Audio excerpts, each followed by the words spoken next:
Hi there, welcome to Nonsense Whisky. My name's Bimber, and on today's episode we're doing the big one, the big Whisky Collection, this time for 2024. In previous years what I've done is I've got these out off the shelf on the floor and then brought them up here one by one, but I've just done a test run and I can't fit them all on my desk this time, so I'm going to have to break it down into segments like I normally do anyway. So there'll be some slight editing in between each segment, but you'll be able to skip ahead or back or whatever you want to do to each of those segments if you're not interested in a certain section. I'm going to be breaking it down into different regions, so I think we're going to do pretty much like a Scotch, like a originally bottled Scotch and an independently bottled Scotch. I think you'll see below, you'll see the chapters. But yeah, hopefully you'll join me on this big journey through this video. I don't know how long this video is going to be at the moment. You'll already know because you'll be seeing the timestamps below. So hopefully you'll stick around with me to the end and we'll just go through this one by one. As I normally say on these videos, these aren't reviews, these are just me showing you the bottles. I might say something about each one if I've got something reasonable to say, but you'll be able to check out the reviews for most of these bottles that I've done already. I'll say if I haven't done the review of them, and there won't be links in the description below. There'll just be a long list of all of these drams you'll be able to go and see. But the best way of seeing my collection really is to go on Whisky Base and add me as a friend on there. That I keep that very up to date, so you'll be able to see things coming in and things going out all the time. So there'll be links in the description below. And obviously, before we get into it, I have to say a massive thank you to my Patreon supporters. You really do keep the channel going. Your support every month literally pays the bills to keep this channel going. So massive thank you to you. And of course, if you're interested in helping to support the channel, make sure you go and check out those links below. So in any case, then let's get into the first chapter. What I normally do is a little overview of my sealed bottles, because I've got a little over something like 105, 106, 7 bottles, something like that. 5 of them are sealed. The rest of them are always open because that's just how I roll. You know, obviously I have to review whiskey, so I don't tend to keep many sealed. But these are the 5 I've got that are sealed, and I'll explain why for each of them. So as always, I'll grab them from down here, plonk them on the table here, and then we might do a bit of editing, clearing up as we go along. First ones then, I'd be remiss if I didn't mention my own bottles. These are going to get mentioned twice. We've got the No Nonsense Whisky number 1, and the reason why these 3 are sealed is that they're all numbered bottles, and these are all number 1 of each of the runs. So 1 of 100, 1 of 100, and 1 of 58. So yeah, I could have let them go out to the world, but you know, I was so proud to be able to get these out that I had to keep the number 1s for myself, and hopefully one day my daughter or grandkids might end up clearing my house out, and you know, maybe they'll make these, but these will never get opened by me. Yeah, so here we have the number 1 Dalmore, the 9-year-old. These are all sold out, unfortunately, as well, so if you did miss out on them, then unfortunately they're gone. And then release number 2 was Aberfeldy, 6-year-old. Fairly cheap for what it was, actually, in the end. I think it ended up being sold for about £45, which was a bit of a bargain. Last then was the McMira. We loved this cask. Those 2 I picked on my own. This one I got a small team of people to help me pick it, and we were unanimous with this. It ended up being quite expensive, but it often is at this sort of volume. But again, this one will never be opened as well. Next up, we've got a bottle of Stellum, and the reason why this is sealed is because it's got my daughter's name on it. You know, it's just a thing that they do. They call their different releases different names. When I saw this, I got in touch with them because you can't really get this over in the UK, and I just said, look, is there any way that I can sort of pay you to get this over to me? And then they just sent it, which is really cool. One thing I keep meaning to do is to buy a bottle of actual Stellum to do a review of on the channel, because this won't get opened by me either. The intention here is to give this to my daughter when she turns 18, and she can do with it whatever she wants. Hopefully she's into whiskey by then, but if not, she can sell it, or you know, whatever, just keep it as a nice little thing. But that's the intention with that one there. So unfortunately that one isn't going to get open either. Finally then, now I don't do investment whiskey, not really my bag, mostly because I'm all about the content, right? So if I can do a review of something, great, let's get it up. But I have one bottle that I would consider to be an investment. May not even be that good an investment, but it's an investment nonetheless. And this is a bottle of the Cotswolds Inaugural release. When I went to pick this up, I picked up 2, and I reviewed the other one, and I've got the empty bottle of it up there still. But I'll show this off. I show this off every year. I don't even know if you'll be able to see it, but it's been signed by Dan Shaw himself. So not only is it an inaugural release, which I know is already going up in price, but it's a one-of-a-kind version, which I think is pretty cool. There you go. That's the only ones I've got sealed. What we'll do now then, I've still got a little bit of room, so I'm going to do one more quick section because there's only another 5 bottles in this one. And this one I will label things that aren't whiskey, because it's mostly whiskey here. I do have a whole heap of new make, but I'm not going to go through the new make today because that's just, I've got a little bit of a library of that. So if you ever want to see a video like that, let me know. I might do a new make video one day. But yeah, we've got 5 that can't be considered whiskey for one reason or another. Let's get into those ones. First one then, we've got the Black Mountain Malt Spirit. For obvious reasons, this one isn't 3 years old, so it can't be called a whiskey, but still stunning stuff actually. If you're in France, then it's relatively easy to get, but it's not easy to get elsewhere, unfortunately. This one then is the EToH Rapid Age Arbejd. This one here again can't be called whiskey because it was only aged for 9 days in their new reactor. Now, this is one that if you're interested in this, I would go and check out the video I made of this because it's quite interesting how they're doing things. They're basically trying to emulate the aging process in various different means, and it isn't just ultrasonic. It's adding in the right amount of oxygen and then adding in some chemistry as well to try and create those compounds that make whiskey what it is. I think it's pretty damn good stuff. This is one of their smoky ones, but as they say on here, this is not whiskey. Yeah, actually I should talk to those guys again because I think they're still putting out great stuff, but I haven't tried any of their stuff recently. That's the 2 could be whiskies but aren't. But now we've got some other spirits. We've got a Heroes and Heretics Darkwood 13-year-old Belizean rum, which, you know, you can see that's going down nicely. I'm not a really big rum guy, but that is really good, and I'm really impressed with that. And I have another rum, which is the Rhythm and Booze Project Records. This is a 4-year-old Trinidad rum. The cool thing about this is that each bottle has a QR code on the back that you can scan, and it takes you to a dedicated EP, playlist, something like that, where you can listen to the songs that are designed for it. It's the only way you can get hold of them if you have the link. They've done 2 bottles of this now, and this one here is like a Latin pop quartet, which is not really my bag, but it was really interesting listening to that while I was drumming on this. The first release, that was really good. I was really into the music of that. I still listen to that little album now, actually, which is really good. And I really love that whole music and alcohol pairing.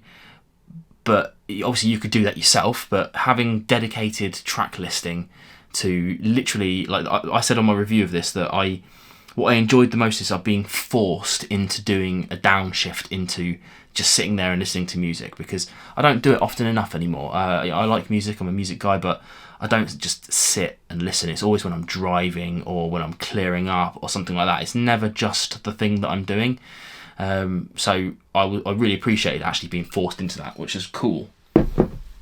Finally then, we've got a 29-year-old cognac bottled by Mark Littler, who's another YouTuber. He sent this over to me, which was really grateful. Really high ABV for a cognac, 51.9. It seems expensive at 150 quid, but it's often cheaper. He's always got a deal on or something like that. But yeah, if you're into your cognacs, this is pretty much gold standard, in my opinion. I've tried very few cognacs, and this one's absolutely stunning. You can see that I'm caning this. He did say he might want this bottle back at some point, but he's going to have to wrestle it from my cold dead hand, I think. But yeah, there you go. Okay, that's the first little opening salvo. Let's click off and we'll move on to the next section. Okay, after a little jig around, we've cleared up. We're going to do the next section. This one here, I was going to call English whiskey, but I've only got 2 bottles of Welsh, so I'm going to call this England and Wales. Obviously differentiating from the fact that it's not Scotch. I think there's enough in here to be able to call it its own section, so let's get straight into it and see what we've got. Again, not really in any order, but I'm going to try and keep distilleries together if I can. First up then, we've got the Circumstantial, and this is the Wheat. Actually, I've just killed off one of my favourite bottles of theirs, which is the Rice. But this is the Circumstance Distillery down in Bristol, which is, they're putting out really great stuff. Some of their experimental stuff is really good, because obviously they're free of the rules of the SWA, so they can kind of do things in a weird way. This coding they have here allows you to go on their website and see exactly how they made it. This obviously isn't a whiskey, so I probably could have put this in the not whiskey category, but there you go. Something slipped through the net, right? In the same vein then, we've got the Circumstance Distillery's First Grain. Actually, I forgot I had this, truth be told. It's at the, I usually keep you can see how I've got, I think, laid it here. I usually keep the things that I haven't reviewed separate. So they're actually the bottom row, so you can't really see them, is the idea behind that. So I keep them down there, and this one's been buried at the back of that for ages. This release is long gone, can't get hold of it anymore, so there's probably not much reason to rush the review of it. I'll get to it when I get to it, basically.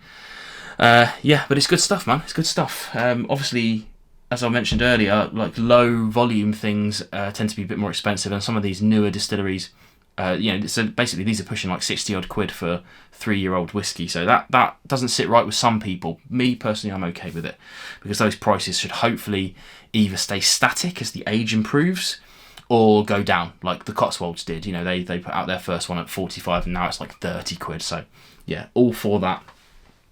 Talking of Cotswolds then, we've got a couple of releases from them.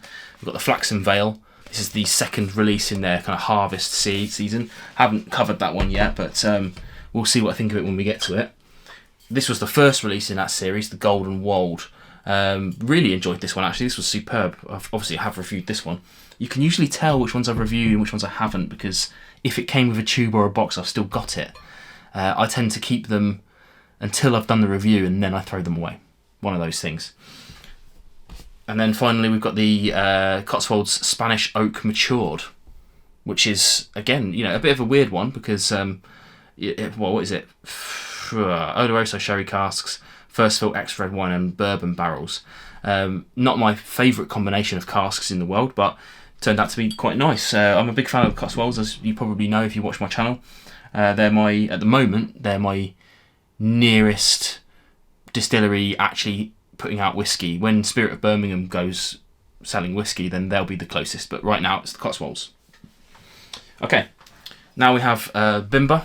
Obviously, Bimber, I'll always say on the channel, I'm a big fan of Bimber when I can get their stuff, because it's usually very difficult to get. Thankfully, I was sent this bottle by the Whisky World, who bottled it. It's technically an indie bottling, but it is bottled by Bimber, so I guess I don't know how they did it, but it's absolutely superb, to be honest. Absolutely superb.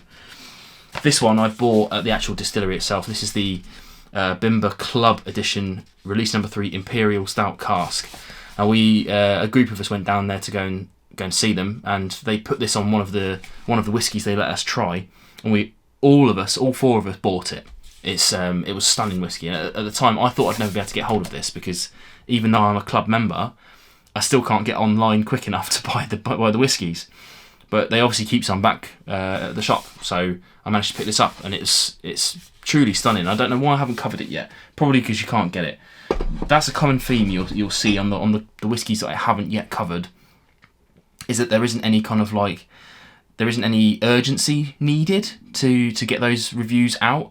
Usually, if I get something that's brand new, I'll try and get that review out, and it'll jump up the queue a little bit.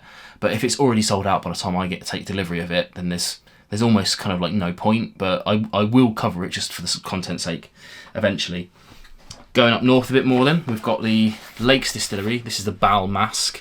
Actually, I've had this in my collection so long, and I haven't covered this, that I've kind of forgotten what it tastes like. But again, I haven't covered it because it was long gone, long sold out by the time I even brought it back home. I picked that up at the distillery. I can't remember how much I paid for it, but it was good. It was really good. We tried it on a tasting. A whole bunch of us went up for a stag do, and I managed to contact them and say, can we do a tasting? And they put this was one of them, and I loved it so much I bought a bottle while I was there. Another one from the Lakes, and this is the Whiskey Makers Reserve number 4. I think we're on number 7 now. This one I did cover. Stunning. The Whiskey Makers Reserve ones are really good. This is Whiskey Makers Reserve, and this one is the Whiskey Makers Editions. Whatever. They're going to be changing that, I think, because Darvel Gandhi, their whiskey, I don't know, maybe not whiskey maker. What does he call himself? Yeah, whiskey maker. He's moved on, so they've got a different person in place now. So we'll see what happens to the spirit. Moving on.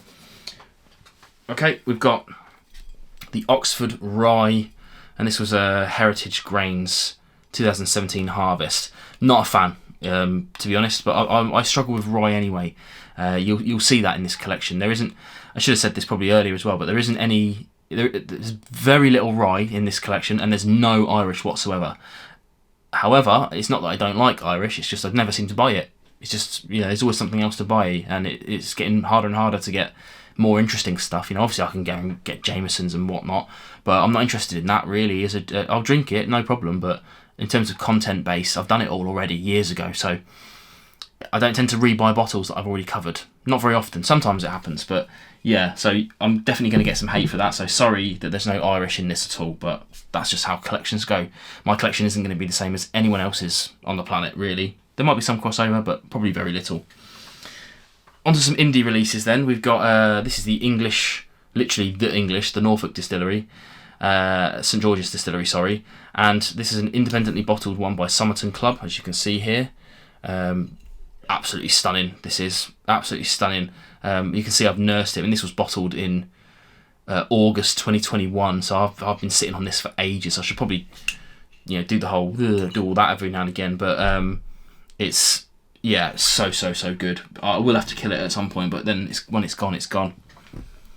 Now we've got a couple of boutique whiskey company bottles. These are always half litre. This one here is an Admans 7-year-old. Again, haven't covered this yet, so I can't quite give you my opinion on it, but you can see I've had a good wedge of this already. It's pretty good stuff. I think it's a bit out there for a Scotch drinker. It might be a bit out there. Is the truth. Lastly, we've got another boutique whiskey company one, and this is the World of Smoke, and this is another English whiskey company. 10 years.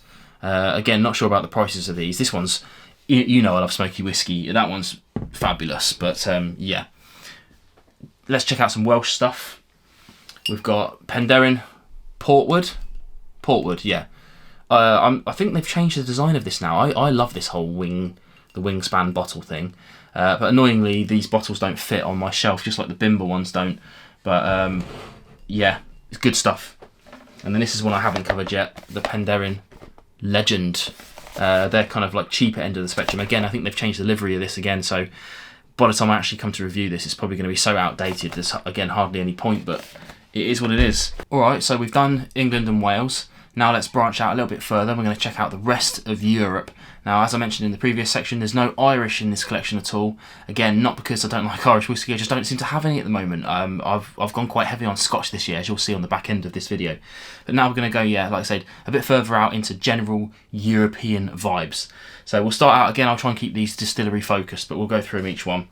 I've got quite a lot of McMira, actually. So here we've got the McMira Brooks Whiskey DLX. This is one of the McMira moments. Got this quite cheap from the Summerton Club.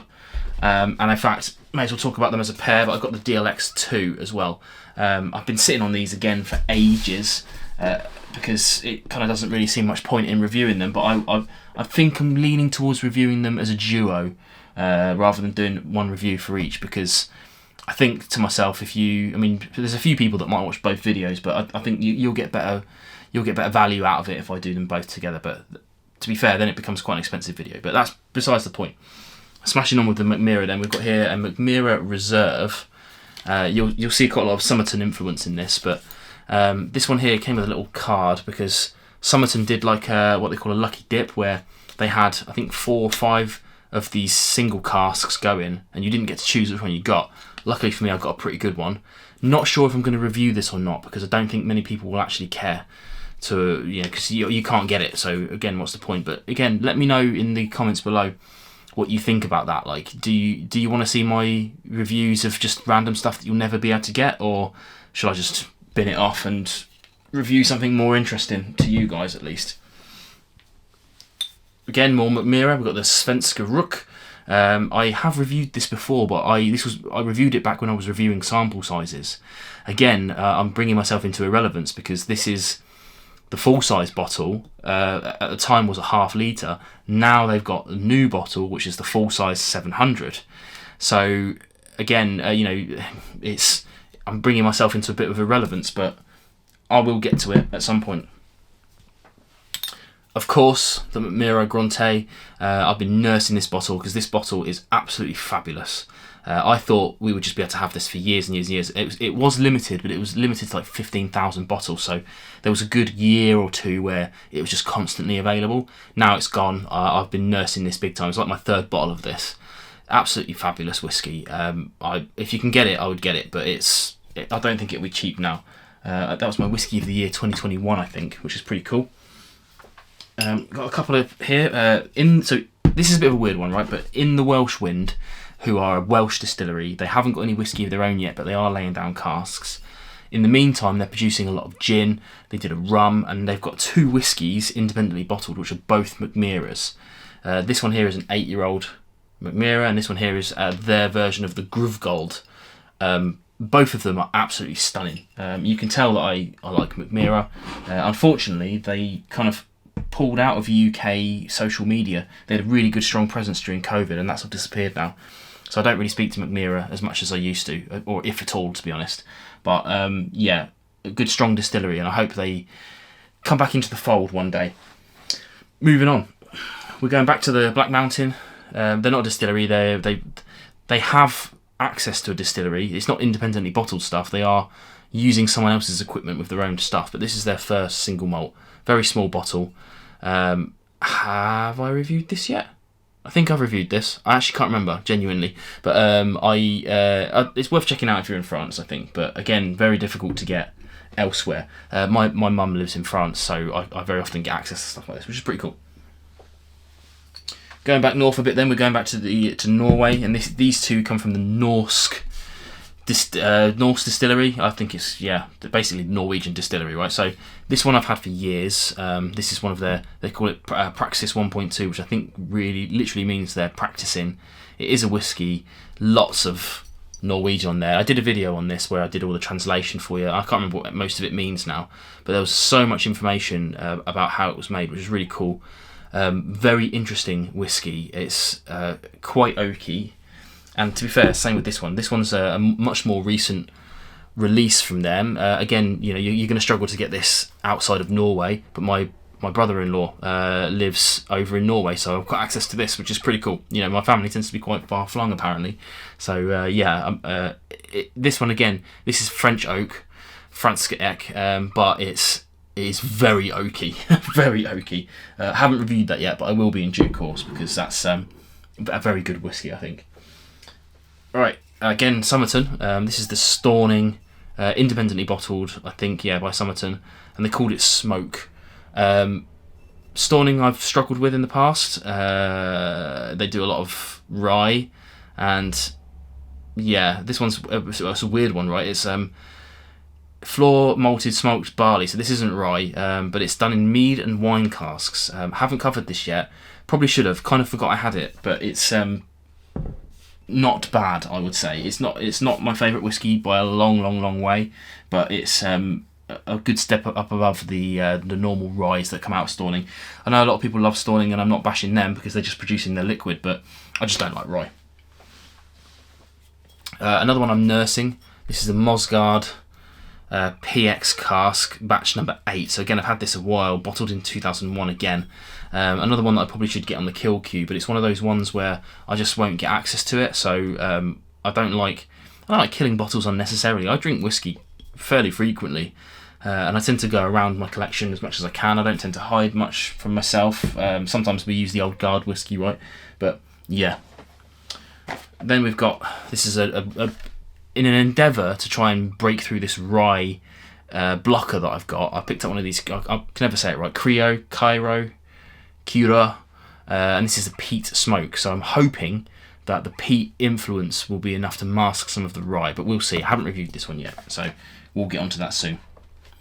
There you go, that's my Europe stuff done. Let's move on to the next section. Alright, we're branching ahead a little bit further now. We're going over to America. I've got one more weird little section to go after, which is going to be kind of like everything else before we hit the Scotch. You probably noticed that Scotch is going to be last, and I'm going to break that down into 2 sections because Scotch is by far my biggest one. So if you're waiting for that, then obviously you can check out the chapters below, like I said earlier. But let's get into a very small, actually, bourbon and American whiskey vibes. In the past I've had bigger, but it is what it is, right? So let's get into it. First one then, we've got a Oregon single malt. This is McCarthy's. Actually, this was sent to me by one of my patrons, Bud. What a legend for getting this over to me, because it was available in the UK, quite expensive, so I massively appreciate him sending it over. This one's weird because it's distilled from fermented mash of peated malt Scottish barley and then aged for 3 years and bottled by the Clear Creek Distillery. It's Scottish barley shipped over, and then they're doing their thing with it. Ironically, this was imported into France and then came over to the UK. So it's travelled a good fair wedge, but yeah, really interesting. For it being 3 years old, it's quite an interesting whiskey nonetheless. Okay, I think the rest of this is bourbon. Okay, so a basic one. This is a Buffalo Trace, but this is a Milroy's single barrel pick, which I haven't covered yet. I've covered the standard Buffalo Trace, but I don't have a comparison. So I've been tardy with this, but I might go out and buy another Buffalo Trace and do a third review of it, so that I can compare this between the single cask. I don't know. Let me know if you're interested in seeing that sort of video. But yeah, I'm just sort of grabbing these now. This one here, oh my days, this is a boutique whiskey company. This ended up being quite cheap. It's probably sold out now. I think it was 50 quid for the half litre. But this is a Kings County peated bourbon, peated malted barley bourbon, 61.9%, an absolute monster. Only 2 years old, and look at the state of that. This one I'm having to hide from myself because I could easily get rid of that in a couple of nights because it's so good. Back down to basics, we've got an Evan Williams. I keep meaning to do this. I haven't covered this because I've already covered it. So I've got the bottle. I was given it, so I will review it because I quite like to do the whole re-review vibe to see how my tastes have changed over the years and bring the video up to date. You know, as I've been doing this, I started out just literally a guy with his camera, and still am to a certain extent, but my presenting skills have improved, my camera's improved, my lighting, my set's improved. So if I can re-review something with a very low cost to myself by essentially being given the bottle, then I'll do it. But yeah, I'm not in any rush to do that. It's not my favourite bourbon. You can do much better than that, I think, for not much more money. Not to bash on it, if it's your favourite one, that's absolutely fine, but for me that's more of a mixed bourbon. Now we're talking, this is the Never Say Die. One of my complaints about bourbon is that really good stuff is getting harder and harder to get over here, I would say. It's not impossible. There are channels, there are people that get their allocations, but yeah, there was a time when we could get it freely, then it became a bit of a fight for it, and then came the ballots and all stuff like that, and I'm not interested in that. I'm not interested in fighting for a bottle because there are always people that are going to want to fight harder, and I can't be bothered with the disappointment of constantly not getting bottles just for the occasional one that you are going to get. Now this here is they're calling it a kind of Kentucky Provenance English character. I've seen people talking about it being like a British bourbon, which is, they're not trying to take bourbon away. Obviously they can't do that. They can produce a similar spirit, but they can't call it bourbon. This is produced in Kentucky. It's then shipped over in its barrel still for a very long time, actually. It takes ages to get over here. And then it sits at the White Peak Distillery for however long they want it to. Now they're producing a couple of different versions of this. They're doing a normal strength one, like 46% or something like that, which is just a blend of different barrels. But when they find a barrel that really sings, they'll just chuck a barrel strength on it. And this is what I've got here.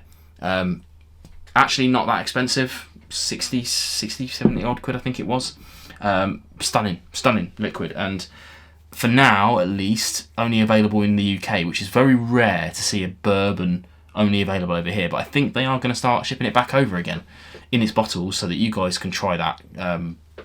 Yeah, it's not the first ocean aged whiskey by a long shot, but it's a good one. This one here is Heroes and Heretics Stateside. This is their Heaven Hill, again bottled in 2000. I've got a lot of old bottles. I need to start killing some of these off, but it's a tough job, but someone's got to do it. Really good whiskey. Got another little duo here, a couple of Elijah Craigs. This is the Elijah Craig small batch. I have reviewed a couple of different versions of this now. I did the original 12-year-old, and now I've reviewed the new one without it. I didn't have them side by side, so I couldn't compare quality. But for me, the price of this is just fine. I same as you guys, I lament the loss of an age statement, but I try to live in the now as much as I can, and the now is this. So you've lost your age statement. You either buy it or you don't, and that'll tell them what they do with their stocks, right? So if you really hate that they've changed something in a whiskey, just don't buy it, and then their sales will go down. If enough people do that, they'll have to redo what they do, because they're all about making money. They want to make a good, a lot of producers at least anyway, want to make a good tasting experience for us, but they also want to make money. So if their product isn't selling for whatever reason, Good example, Glenlivet. They took their 12 off the shelves in the UK and they replaced it with whatever that Founders Club Reserve Choice thing was, and charged the same price at it. It was almost within the same month. They took that off and put a substandard product out for the same price. We voted with our wallets. A lot of us bought it, and then I reviewed it quite badly, and they changed it, I think, and apparently it's better now. But anyway, then we've got here the Elijah Craig Barrel Proof, the absolutely stunning. Oh my! I love this stuff. A good friend of mine, Werner, he's One Glass Man on Instagram. He came over to this area and said, could I meet up with him? And to be honest with you, it was difficult because we were just missing each other for a little bit, but we made it work for one evening. I had to drive, unfortunately, so I didn't really drink that much. But he brought me this over as a present, which I was so grateful for, because, again, although you can sometimes get this in the UK, when the bourbon guys find out about it, it's gone. So he was saying that it's even quite difficult for him to get hold of it over in the States, because it's got a bit of a name for itself now. This one's a particularly high ABV, it's 62.4%. So yeah, really grateful for that. Haven't reviewed that yet, but I don't know if you can tell, but I'm probably going to review it kind of favourably. Alright, very small little bourbon selection, American selection, but let's move on to the next one. First little mistake, I actually missed a couple of bottles because of the way my terrible organisational system happens. But yeah, let's do these last couple before we move on to the next one. Here, another amazing gesture of goodwill from the whisky community. This right here is the Saints Alley, the Herald batch number 8. This was given to me when I went to Glasgow by a guy called Tim, an absolute legend who handed this to me. And I remember saying on my Whiskey in Whiskey Out that when he brought it over to me, I was like, oh, let's open it, let's have a dram. Thanks for letting me have a dram of your bottle. And he was like, no, take it home. And I was like, absolutely gobsmacked, because this is a really cool collaboration between the brothers who run the Iron Root Distillery and the Liquor Hound, another YouTuber, and it's just fantastic whiskey. You know, it's what do they say here? A blend of straight bourbon whiskey finished in Armagnac casks. Mwah.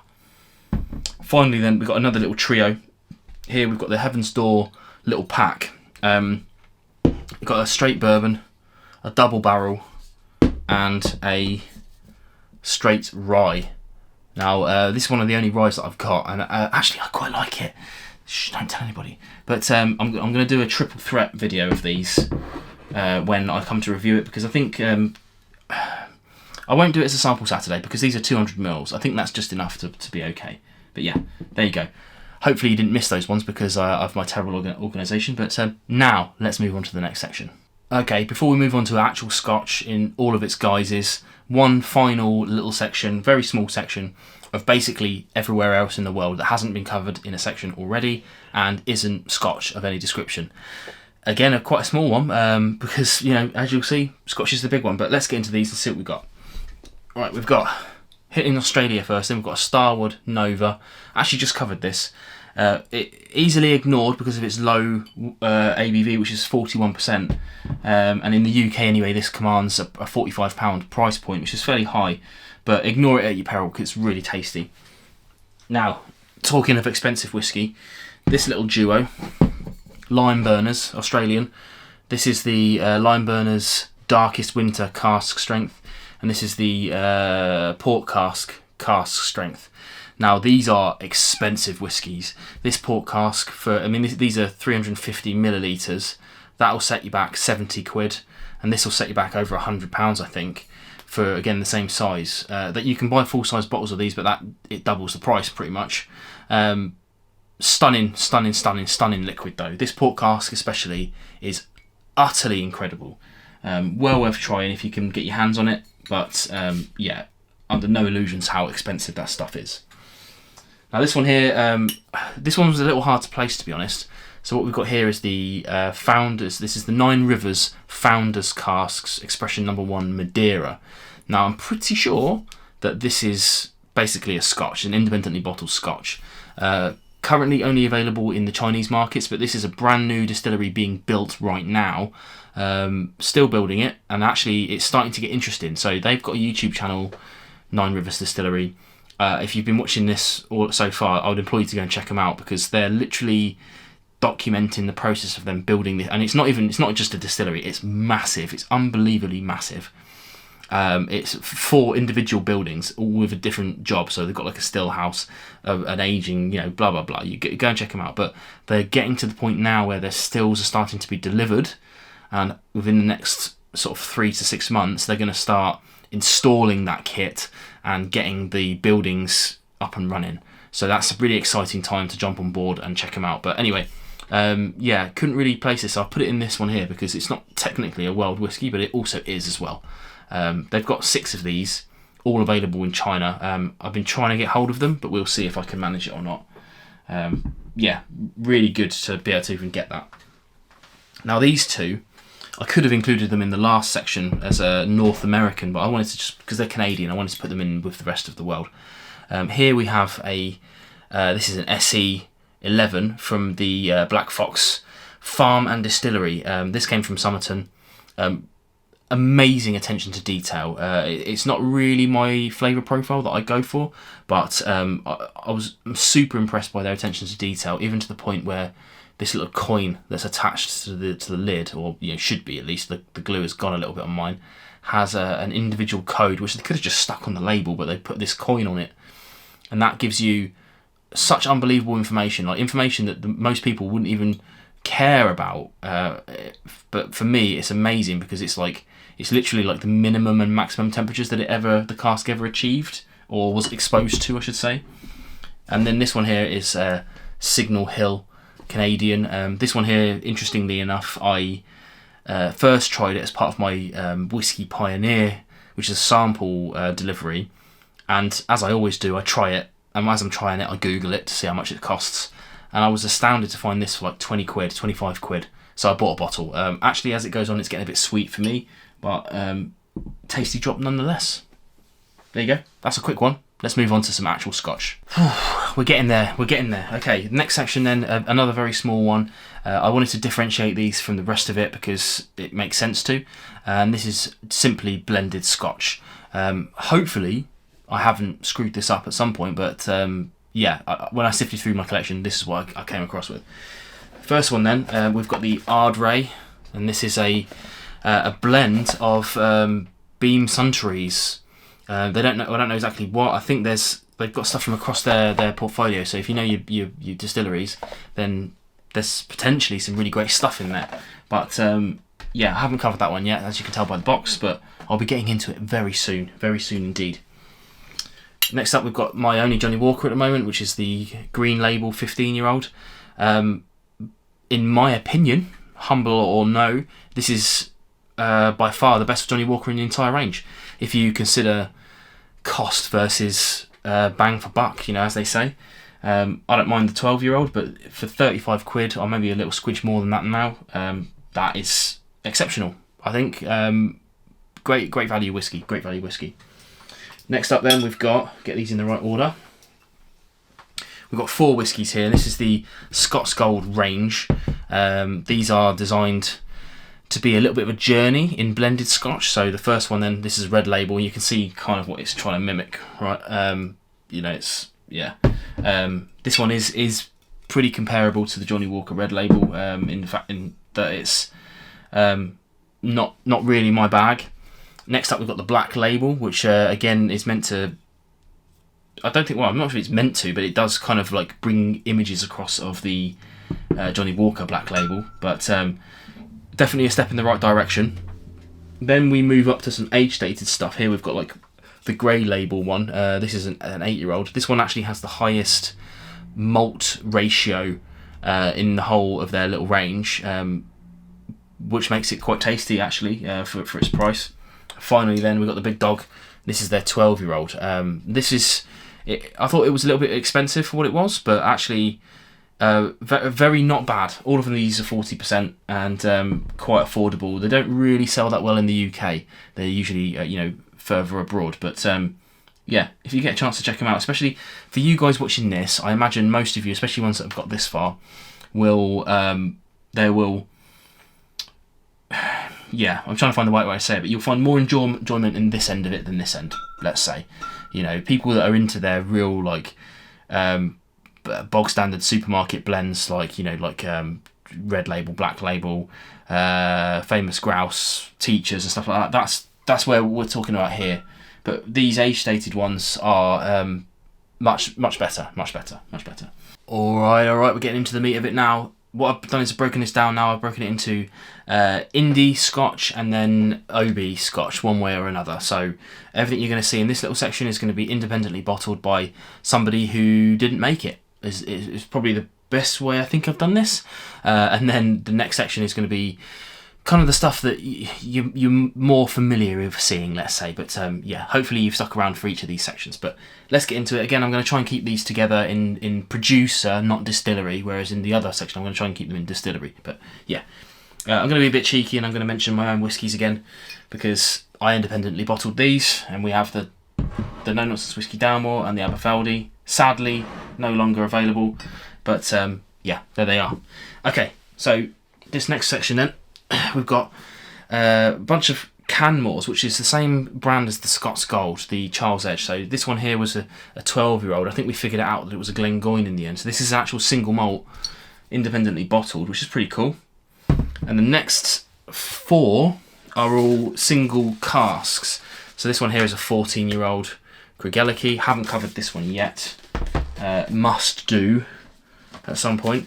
And then we have a Glengarry 12-year-old. None of these, I should say, were that cheap, but every single one of them tasted as good or better than the standard releases of those distilleries that I'd tried. So like Glengarry, for instance, I've tried a few indie bottles of them and I've not really enjoyed many of them. That one I really love. And same with this one, Glenrothes. This is Glenrothes 10-year-old. Don't really vibe off Glenrothes. Love that. This one, however, the Bunnahabhain 12-year-old. This one commanded £95, I think, when it was available. Incredible. Utterly incredible. Yeah, really enjoy that. Okay. Heroes and Heretics next. This one here is their Tenet. And this is the 29-year-old Secret Speyside, which definitely isn't Glenlivet. Wink, wink. This one was about 150 quid, so it was fairly cheap for a 29-year-old, and actually was stunning. And one of the things I really love about this, although it's got the kind of like plasticky shroud on the top here, they deemed to, is it plasticky or is it on the bottle itself? I'm not sure. It's definitely been printed on one way or the other, but they've allowed me to see when the last dram is going to be in that. So thank you very much for good design. Please stop with the opaque bottles. And then these two are the same Heroes and Heretics, Smoke and Glory. This one here is the Letchig, and this one here is the Croft and Gia.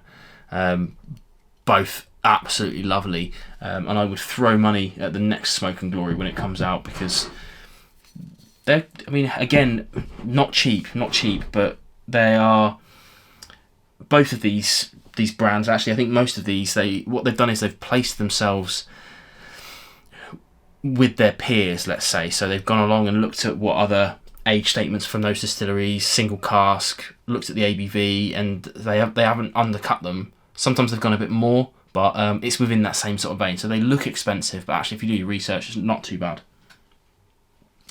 Now a big independent bottler, Master of Malt. I've got quite a few of these now.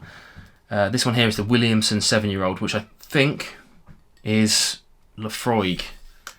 I might have got that wrong. Haven't covered that yet, but it's lovely. This one here, Linkwood 11. I haven't covered this one yet either, but it's absolutely stunning. Again, these things, they sell out so quickly that it kind of seems a shame to do it, but I'm going to have to cover it soon because I'm going to kill that if I'm not careful. Absolutely stunning whiskey, stunning. This one here was a bit of an enigma. This is the 6-year-old Speyside. Look how pale this thing is. But they were selling this for like 20 quid. So it seemed rude not to get it. It isn't fantastic, and it's a bit, if I give it a little sniff, it's very new makey, but I'm quite into my new make, so for me, don't really care. Finally then, we've got this Blair Athol 16-year-old, which I recently just picked up. They were selling this for 32 quid, something like that. Unbelievable value, but I will cover that eventually at some point. Unfortunately, again, sold out. This one, I'm a bit gutted about this. This is my last Firkin bottle, and this is their Kalila in Masala casks. Really interesting vibes that these guys do. You know, they're literally they've got their own casks. It ages away doing what it's doing. Then they're creating their own new casks, and then they're sort of like rolling around some fortified wine in that, and then putting the whiskey in that. So there you go. Really interesting stuff. Love them, the bit of Kalila, and I love a bit of Firkin. So I'm enjoying that. But I didn't realise that was my last bottle of theirs until I did this video. So gutted. We'll have to go and see what I can get hold of now. My last indie one then is this one here. This is a cask and bottle, brand new independent bottler. They've put this out. This is a Manic Moor, which is my first ever Manic Moor. It was just fine. A little bit expensive for my liking, I have to say, but I wish them all the best. And now my cat is finding holes in the whiskey shelf. There you go. So hello everybody to Bella. There she is. Maybe I should leave one free for her to kind of just like sit in the background. Is that it? Okay. Right. That's the indie stuff done. Let's get on to the OB stuff. Alright. This will be the big one that most of you have waited for, or perhaps even skipped ahead to. But here we have the Scotchy Scotch section. You know, this is literally Scottish distilleries putting out their own liquid in one way or another. I'll try and keep it succinct as I can, but this will be the big section. So hopefully you've stuck with me, and hopefully you'll carry on sticking with me. But let's get onto it then. Right, we've got quite a lot of Glasgow 1770. This one here is the red wine and ruby port cask finish. Peated, triple distilled. Lovely, absolutely lovely stuff. Getting into the kill zone, that one is. Have covered most of this before. This one is the triple distilled actual release, which was not ideal in its first release, but then actually in their subsequent releases has got really, really good, especially now that it's the full-size bottle. But I won't go into too much of those details here. We've got the peated cask strength, which is an absolute no-brainer buy for me.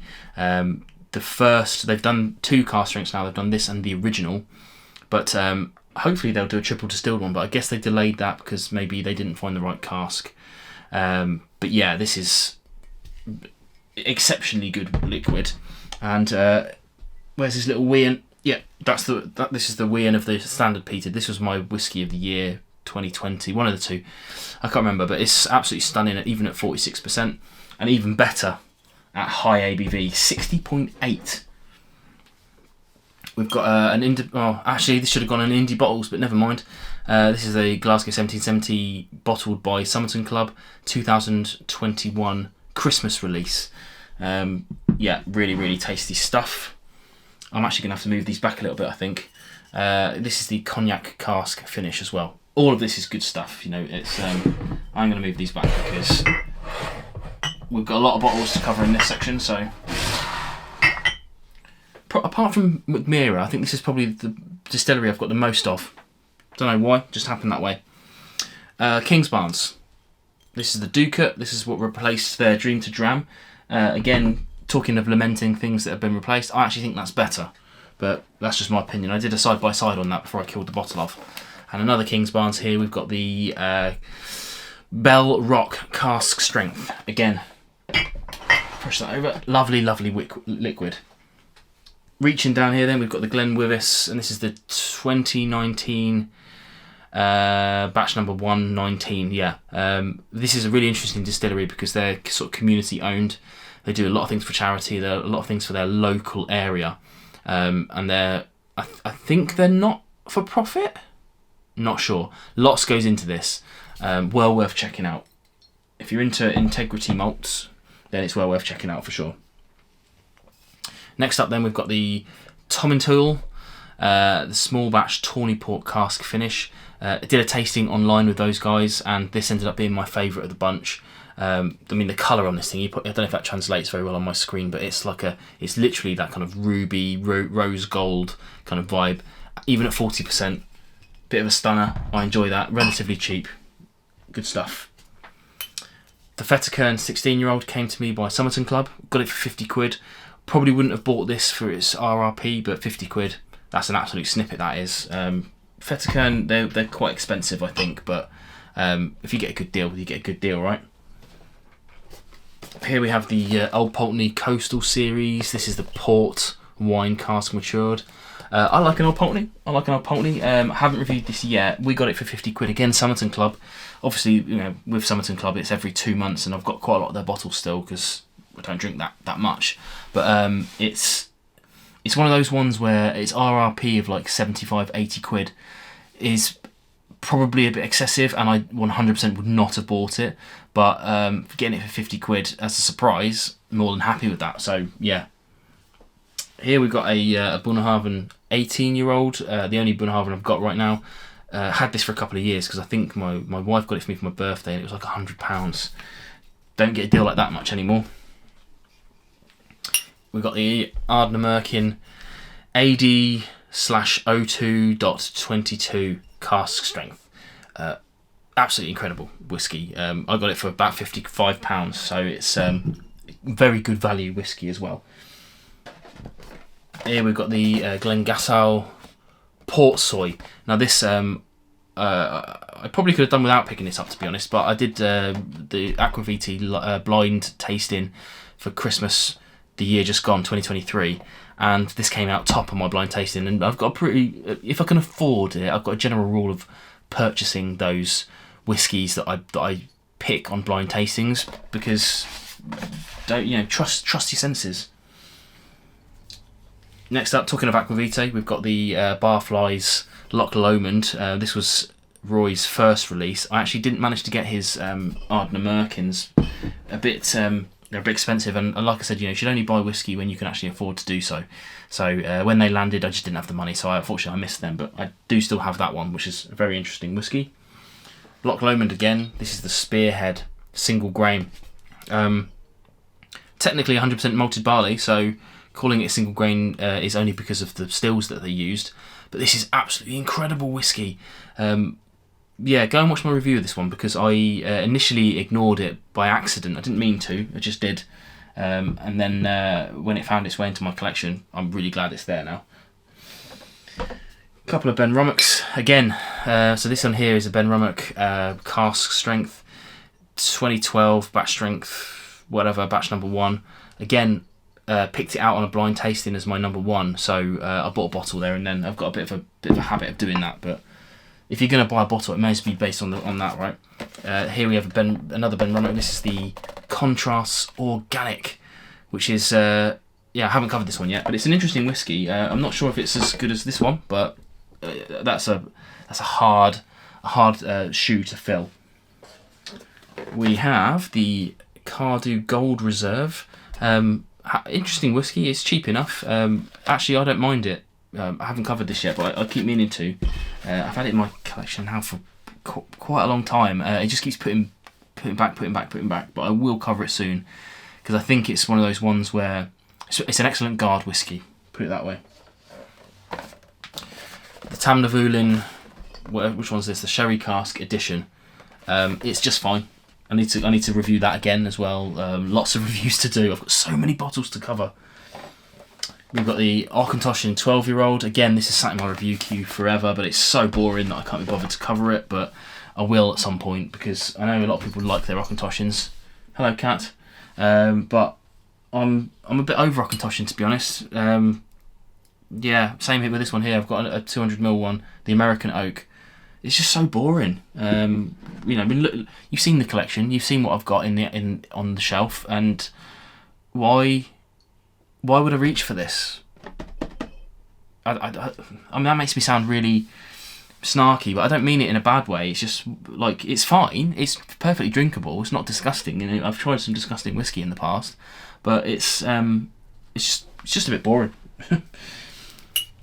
Tullibardine 18-year-old. Fabulous. The box it came in was awesome. If I kept boxes, I would have kept this one, but I don't keep boxes, so it went. Torvig, and this is the Alt Glen Legacy Series, batch strength. Absolutely stunning. Love a high ABV. Not a fan of you climbing on that computer, cat, but okay. Love a high ABV and peat. Yes, please, more of that. Talking of peat, we've got the Leche 18-year-old. This is definitely getting to the point where I should probably kill it, because I've had this for so many years now. Actually did a swap with this with a Cotswolds with a guy called Billy. finally then, the last dram of it all is the Glencadam Reserva PX. Again, did an online tasting and this one came out top for me. Really, really good whiskey, despite, I mean, this is 46%, but there's a lot of integrity about this thing, you know, unchill filtered, natural colour and all that stuff. So we'll cover that at some point as well. There you go. This is a bit of an odd one because I usually film this in one go, but because I've been breaking this one down, I don't actually know how long this video is going to end out being. But I'll close it out, and if you made it this far, then just drop a note in the comments below saying that you're one of the full-time club that we'll do this year, rather than a time-stamped one. But if you're one of the full-time club, let me know. If this is your first time on the channel, please do subscribe to the channel. It really does help, and hopefully you've enjoyed watching this. Check out more reviews and more videos coming soon. I'll see you guys in the future. Cheers. Hi folks, Vin here from Nonsense Whisky. Oh, ugh.